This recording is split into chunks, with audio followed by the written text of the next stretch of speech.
कोळसेवाडी येथे जबरी चोरी, चेन स्नॅचिंग, सोनसाखळी चोरीचा गुन्हा दाखल होता. त्याचा समांतर तपास गुन्हे शाखा घटक 3चे पोलीस निरीक्षक अजित शिंदे, सहाय्यक पोलीस निरीक्षक सर्जेराव पाटील आणि त्यांची टीम ACP शेखर बागडे यांच्या पर्यवेक्षणामध्ये करत होती.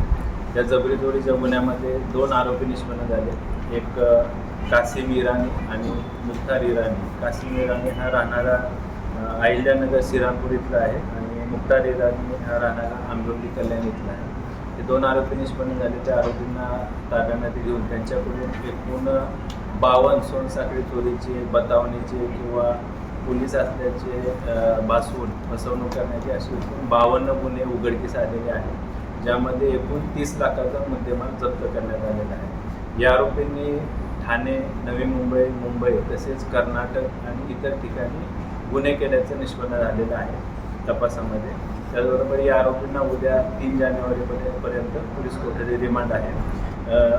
कासिम इराणी याच्यावर यापूर्वी 20 गुन्हे दाखल आहेत, तर मुख्तार इराणी याच्यावर यापूर्वी 14 सोनसाखळी चोरी, जबरी चोरीचे गुन्हे दाखल आहेत. या गुन्ह्याच्या अनुषंगाने गुन्हे शाखा घटकचे पथक अधिकचा तपास करत आहे.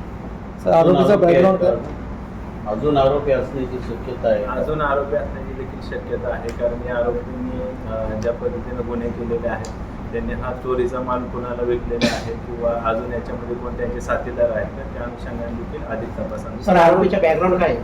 आरोपी कासिम इराणी याच्यावर यापूर्वी जबरी चोरी, सोनसाखळी चोरी, फसवणूक, बतावणी असे एकूण 20 गुन्हे दाखल आहेत.